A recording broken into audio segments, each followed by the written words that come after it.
So, when I was studying at school, I hated English.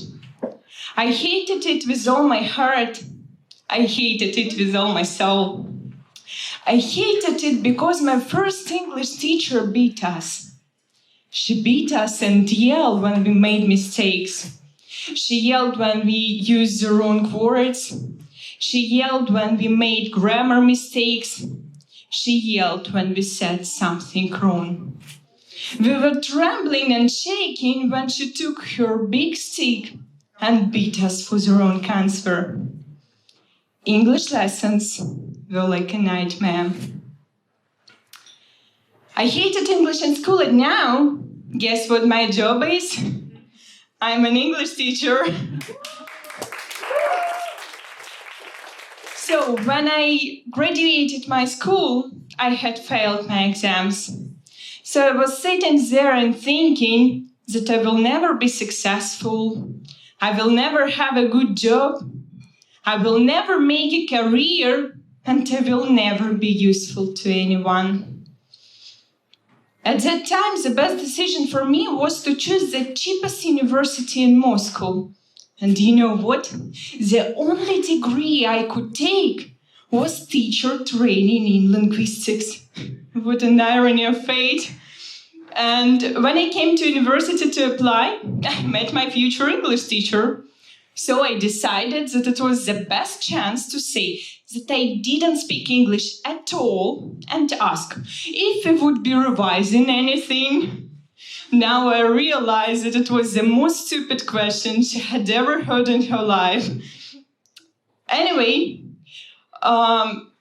she promised we would revise the school program first, and it would be okay.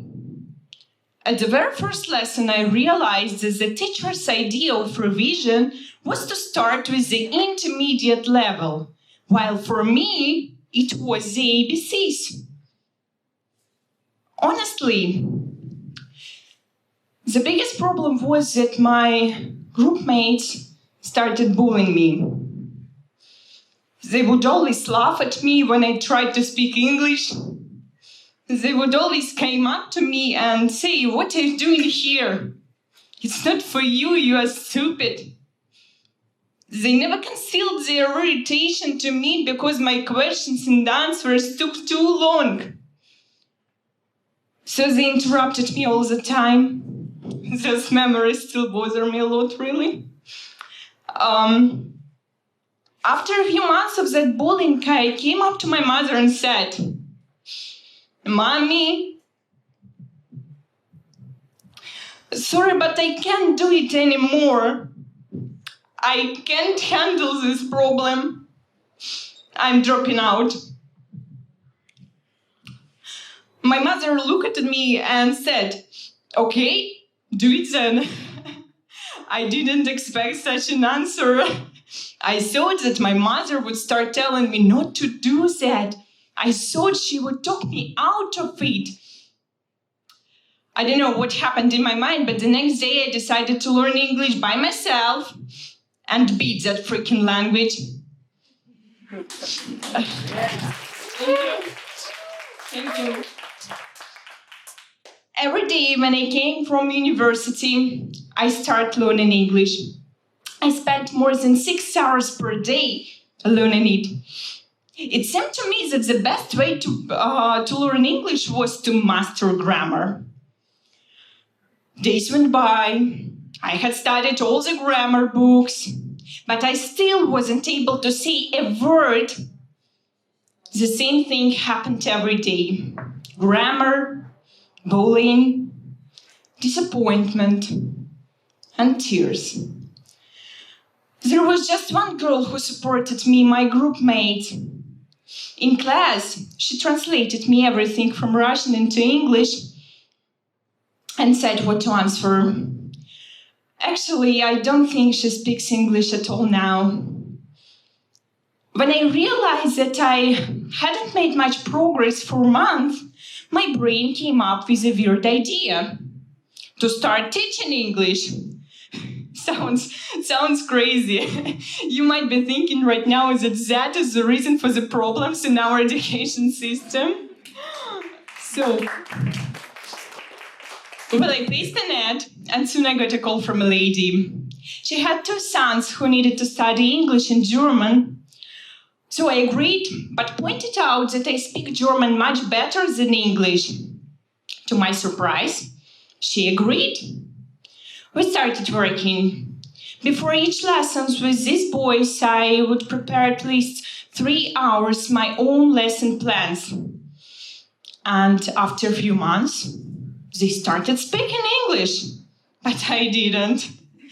The next step was to teach adults.